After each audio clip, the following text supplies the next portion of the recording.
कि हमें पेपर में जब बैठेंगे तो इतना टारगेट रखना ही रखना है। अगर इतना टारगेट आ गया तो आप एक डिसेंट से कॉलेज में चले जाएंगे। Hello everyone, this side Alok Sahu. I am a B Tech final year student from NDRI Karnal and आज हम बात करने वाले हैं काफ़ी इंपॉर्टेंट टॉपिक पर, जिसमें हम बात करेंगे कि आपको मिनिमम कितना कट ऑफ रखना चाहिए कि कोई भी कॉलेज आप आईसीआर में पा सकते हैं। बहुत सारे ऐसे स्टूडेंट थे जो कह रहे थे कि भैया पीसीबी वालों के लिए एक अलग से कट ऑफ वीडियो बना दो कि अगर हम पीसीबी ग्रुप से हैं तो हमें कितने मार्क्स लाने चाहिए ताकि हमें एक डिसेंट सा कॉलेज मिल जाए। तो आज हम इसी के बारे में बात कर रहे होंगे। मेनली ये पीसीबी वालों के लिए ही नहीं, ये आप पीसीएम से हो तो भी चलेगा, एबीसी से हो तो भी चलेगा। तो जो भी कट ऑफ मैं डिस्कस कर रहा हूँ, अगर आप उतना ला सकते हैं तो आपको एक डिसेंट सा कॉलेज मिल जाएगा। डिसेंट सा कॉलेज मतलब टॉप 10 टॉप 15 में आपको कहीं ना कहीं कॉलेज मिल रहा होगा। तो मेनली हम इसी के बारे में बात कर रहे होंगे कि अगर आपको लगता है कि आपको आईसीआर में एक डिसेंट सा कॉलेज चाहिए तो कितना कट ऑफ आपको लाना चाहिए। देखो, यहाँ हम कैटेगरी वाइज भी डिस्कस कर सकते हैं, बट मेरा मानना है कि अगर आप कैटेगरी वाइज ना जाए, आप जनरल कट ऑफ को फॉलो करें तो ज़्यादा बेटर रहेगा। अगर थोड़े बहुत मार्क्स ऊपर नीचे भी हो जाएंगे ताकि फ्यूचर में कोई दिक्कत ना आए। बहुत सारे स्टूडेंट्स ऐसे रहते हैं जो कहते हैं कि भैया हमें मिनिमम कट ऑफ बता दो कि मिनिमम इतने मार्क्स अगर हम लाते हैं तो मिल जाएगा।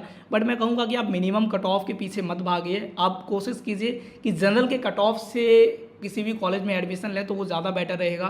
बाकी अगर मार्क्स ऊपर नीचे होते हैं तो अगर आप जनरल के कट ऑफ को फॉलो कर रहे होंगे तो फिर ऑब्वियसली आपको दिक्कत नहीं आएगी, क्योंकि अगर आपके पास कैटेगरी होगी तो आपको ऑब्वियसली कॉलेज ठीक ठाक सा मिल रहा होगा अगर थोड़े बहुत मार्क्स ऊपर नीचे हो गए तो बात करते हैं डिसेंट से कॉलेज की कि अगर आईसीआर में आपको एक अच्छा सा कॉलेज चाहिए तो जनरल कैटेगरी वालों को कितने मार्क्स चाहिए होंगे। चाहे जनरल से हो, आप ईडब्ल्यूएस से हो, ओबीसी से हो, बहुत ज़्यादा डिफरेंस आपको देखने को नहीं मिलेगा। मैंने वैसे पहले भी बहुत सारे वीडियोज़ में कट ऑफ्स के बारे में डिस्कस किया हुआ है, बट अगर हम फाइनल टारगेट की बात करें कि हमें पेपर में जब बैठेंगे तो इतना टारगेट रखना ही रखना है। अगर इतना टारगेट आ गया तो आप एक डिसेंट से कॉलेज में चले जाएंगे।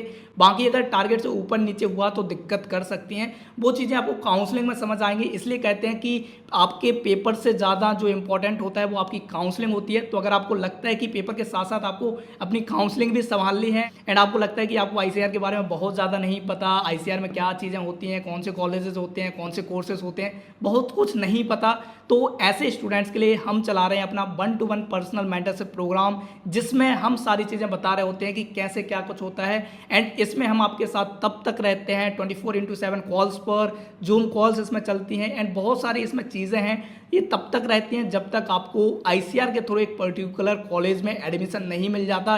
यानी कि हम आपके काउंसलिंग के आखिरी राउंड तक आपके साथ रहते हैं जब तक आपके मार्क्स पर एक डिसेंट सा कॉलेज आपको नहीं मिल जाता है। तो अगर आपको लगता है कि आप ऐसे स्टूडेंट हैं जिनको आईसीआर के बारे में बहुत ज़्यादा नहीं पता, जो जेई और नीट से शिफ्ट हो रहे हैं आईसीआर पर, तो आप चाहें तो हमारे पर्सनल मेंटरशिप प्रोग्राम को ज्वाइन कर सकते हैं। उसको ज्वाइन करने के लिए आपको कुछ नहीं करना, हमारे ऐप को डाउनलोड करना है। ऐप में आपको इसके बारे में सारी जानकारी मिल जाएगी कि इस प्रोग्राम में क्या है क्या नहीं है। इस प्रोग्राम में काउंसलिंग के साथ साथ हम स्टडी मटेरियल भी प्रोवाइड कर रहे होते हैं। उन स्टूडेंट्स जो एग्जाम से पहले इसको ज्वाइन कर रहे होते हैं उनको प्रॉपर स्टडी मटेरियल दिया जाता है, प्रॉपर टेस्ट सीरीज दी जाती हैं, आखिरी टाइम में 1 शॉट नोट्स दिए जाते हैं ताकि आप आखिरी टाइम में जाते जाते उन 1 शॉट नोट्स का यूज़ करके रिवीजन कर सकते हैं। सारे चैप्टर्स का बहुत ही जल्दी रिवीजन हो जाएगा। रिवीजन के साथ साथ आपको डीपीपीज भी चैप्टर वाइज वहाँ आपको मिल रही होंगी जिनका यूज़ करके आप रिवीजन कर सकते हैं। उसके साथ साथ टेस्ट सीरीज आपको मिलेगी, वो भी सब्जेक्ट कॉम्बिनेशन के साथ। लाइक पीसीबी से है तो पीसीबी की मिलेगी, पीसीएम से है तो पीसीएम की मिलेगी, एबीसी से है तो एबीसी की मिलेगी। इन सभी सब्जेक्ट कॉम्बिनेशन की टेस्ट सीरीज भी अवेलेबल है हमारे ऐप पर। तो अगर आपने अभी तक ऐप को नहीं डाउनलोड किया और आपने नहीं देखा कि ऐप में क्या क्या चीज़ें हैं तो आप जाकर देख सकते हैं। एग्जाम में बहुत ज़्यादा टाइम नहीं बचा, इसलिए कोशिश कीजिए कि जितनी जी जान लगा सकते हैं अभी लगा दीजिएगा, क्योंकि पेपर के बाद आप चाहें तो कुछ भी कर नहीं सकते हैं। तो अभी आपके पास टाइम है, भले ही 8-9 दिन बचे हैं, जितने भी दिन बचे हैं उन दिनों का बहुत अच्छा यूज करके आखिरी टाइम में आप बहुत सारी चीज़ें कर सकते हैं। तो अगर आपने अभी तक टेस्ट सीरीज ज्वाइन नहीं की तो टेस्ट सीरीज तो मस्ट है, चाहे आप काउंसलिंग ज्वाइन करें या ना करें वो आपके ऊपर है, लेकिन टेस्ट सीरीज जरूर दीजिएगा, क्योंकि जो टेस्ट सीरीज हमने बनाई हुई है ना वो सीयूईटी और आईसीआर के प्रॉपर लेवल के मैच के साथ बनाई हुई हैं। मतलब प्रीवियस ईयर के पेपर्स का यूज़ करके हमने वो टेस्ट सीरीज बनाई है। तो अगर आप वो टेस्ट सीरीज आप देंगे और उसमें आप कट ऑफ क्लियर कर पा रहेंगे, लाइक आप 400 मार्क्स प्लस ला पा रहे होंगे, तो आप इजीली श्योर हो जाएंगे कि आपको कॉलेज पक्का है, मिल ही जाएगा। इसलिए टेस्ट सीरीज जरूर दीजिएगा।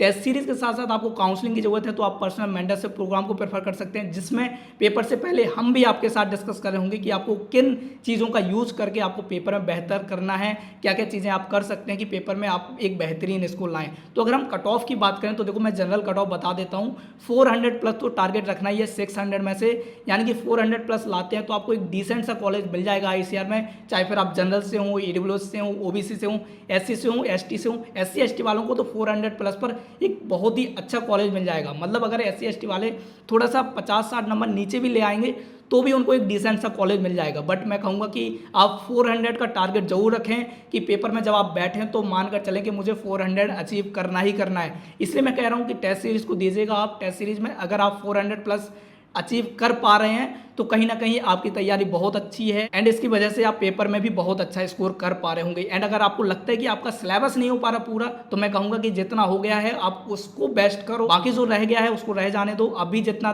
कर लिया है उसको ही बेहतर बनाने की कोशिश करो एंड टेस्ट सीरीज जरूर दो, टेस्ट सीरीज दो ताकि आप एक माहौल में बैठ सकें, चीज़ें कर सकें। ऐसा ना हो कि पहला पेपर ही आपका एग्जाम में हो रहा हो, तो ऐसी कोशिश ना करें। आप पेपर दें यार, टेस्ट सीरीज बहुत इंपॉर्टेंट है, कहीं से भी दें लेकिन टेस्ट सीरीज जरूर दें। पर मैं जाने से पहले टेस्ट सीरीज में बैठ के जाना ताकि आपको 3 घंटे बैठने की आदत हो जाए, या फिर पेपर कैसे करना है कैसे नहीं करना वो आपको चीज़ें पता चल जाए। हमारा फॉर्मेट जब आप देखेंगे तो वो प्रॉपर उस फॉर्मेट में आपको दिखेगा जो कि आपको उस दिन दिखेगा जिस दिन आप एग्जाम देने वाले हैं। तो 400 प्लस आपको टारगेट रखना है, चाहे पीसीबी वाले हों, चाहे पीसीएम वाले हों, चाहे एबीसी वाले हों। पीसीएम वालों के लिए थोड़ा टफ होगा 400, तो पीसीएम वाले 300 प्लस का टारगेट रखो। 300 प्लस में भी आपको एक डिसेंट सा कॉलेज मिल जाएगा, क्योंकि 300 प्लस पे आपको एक डिसेंट सी रैंक मिलेगी। लेकिन बायो वाले ध्यान रखें, आपको 300 प्लस टारगेट नहीं करना, आपको 400 प्लस टारगेट करना है। 400 प्लस लाएंगे तो आपको एक डिसेंट सा कॉलेज मिल जाएगा आईसीआर में। सेम वही एससी एसटी वाले हैं तो आप 380, 390, 400 के आसपास भी लाइक करते हैं आपके मार्क्स तो भी आपको एक डिसेंट सा कॉलेज मिल जाएगा।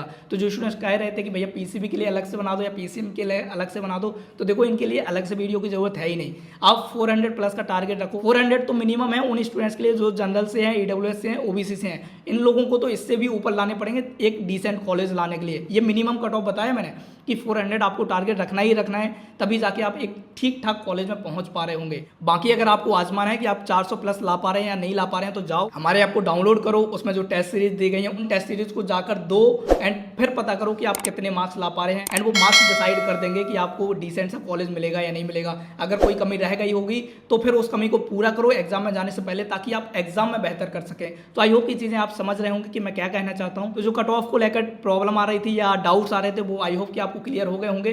तो अभी के लिए इतना यार, बाकी किसी को कोई डाउट रहता है तो आप कमेंट सेक्शन में कमेंट कर सकते हैं। हमारी पूरी कोशिश होगी कि हम आपकी कमेंट्स के रिप्लाई कर रहे होंगे या फिर उन कमेंट्स पर पर्टिकुलर डेडिकेटेड वीडियोस ला रहे होंगे। तो अभी के लिए इतना यार, बाकी मिल रहे होंगे अगली वीडियो में, तब तक के लिए चलते हैं, बाय।